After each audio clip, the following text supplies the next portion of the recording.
Hello there. Yet another town in the Republic of Ireland becomes concerned over newcomers being sent to take over its hotel.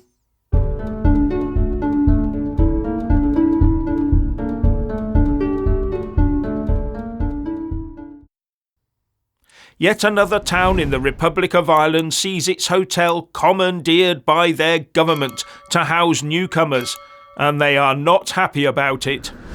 And the Irish government knows exactly how unhappy they are, because riot police have already appeared to keep the bigots in line.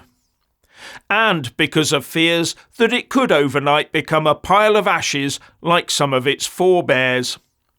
A 40-room hotel, the Racket Hall Country House Hotel in Roscrea, County Tipperary, has been taken over to house 160 asylum seekers, reports the Telegraph. But locals are worried about the impact this will have on their already stretched local services, like health and education. And one has to wonder about the jobs that the hotel provided, as well as any money visitors may have spent in the local economy. And the message from them seems to be that the town is full. Now Leo Varadkar's government has promised extra financial help to provide more healthcare, education and police.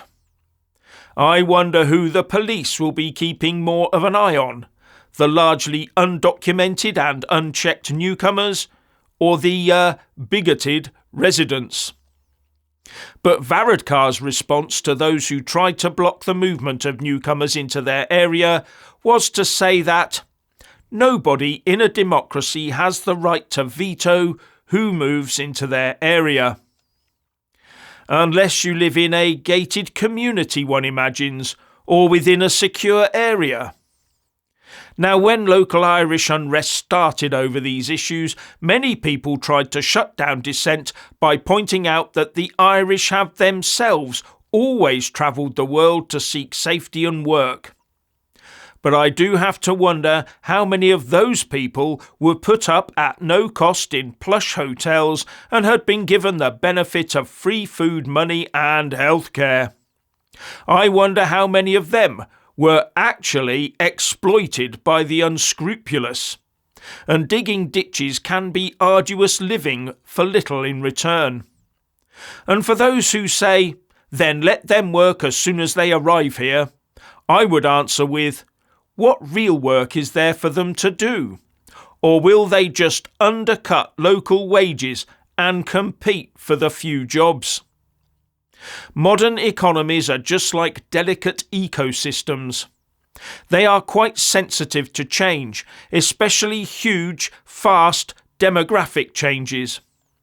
It just seems to me that the global powers that be, of which Western country governments are a part, are intent on pushing massive changes at pace, whatever damage it does to those national, societal ecosystems. For reasons best known to themselves.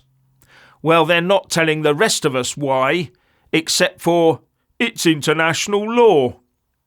And look at the effect it's having on our healthcare, education, law and order, national security, and all the rest of it. And I'm not just talking about the Republic of Ireland, of course. But our political masters carry on regardless of all the damage they are wreaking, and tempers among the great unwashed are becoming frayed, while our politicians talk hot air, argue over policy and legislation, but end up changing nothing. Either our politicians are too worried about their international standing on the world stage, or they are too scared of a backlash from a new, growing demographic should they try to challenge this fast-changing situation. But how much longer can our leaders, if they can still qualify for that term, how much longer can they continue with the destruction of the countries they're meant to protect before the populace gets sick of them? Well, they will try. For example, the Shadow Chancellor Rachel Reeves has been talking about Labour now being the UK party of growth to put more money in our pockets. look at keeping taxes low and encouraging inward investment. They would do anything to get elected, wouldn't they? But where is she saying those words from? Yes, the 54th World Economic Forum meeting in good old Davos, where the unelected wealthy and powerful cozy up with unscrupulous or gullible politicians to try and fleece the people even more. There they all are, creating their own excessive carbon footprint so as to order us to downsize our lives and expectations. And part of that is redistributing people and money about the globe. At least in the UK, people are starting to wake up. GB News reports that the people they talk to on the streets have had enough and do not trust any government to turn the boats around. And that came after Rishi Sunak managed to get his Rwanda bill through the House of Commons almost unopposed. But of course the anti-UK, pro-immigration and international law ruling us House of Lords will now have a go at savaging it, with Rishi Sunak saying, "Will the House of Lords understand the country's frustration, see the will of the elected House and move as quickly as we have to support this legislation so we can get it on the statute books and then get the flights up and running?" And we all know the answer to that one, don't we? And we all know Labour would be much, much worse. They would have no asylum seeker backlog because they would rubber stamp the lot in. So why is Labour still doing well in the polls is the question. The latest YouGov poll puts them up 2 points on 47 and the Tories down 2 points on just 20.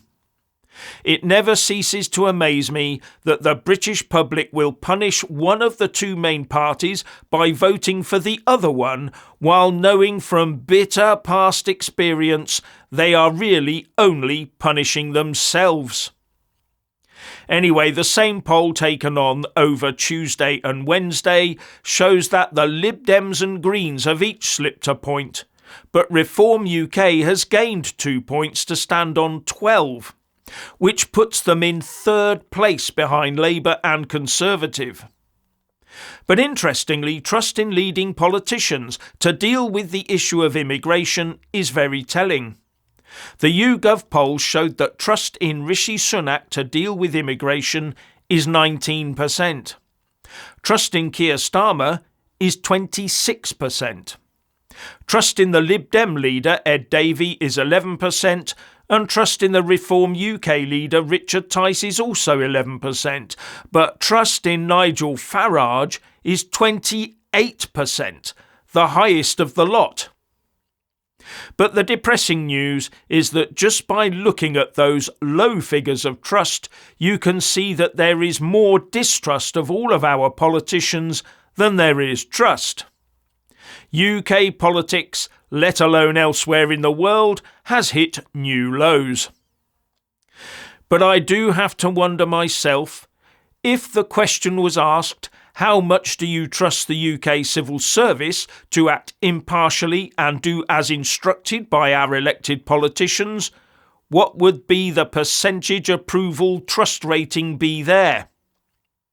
The truth is our political system no longer works for the common people, who pay the price.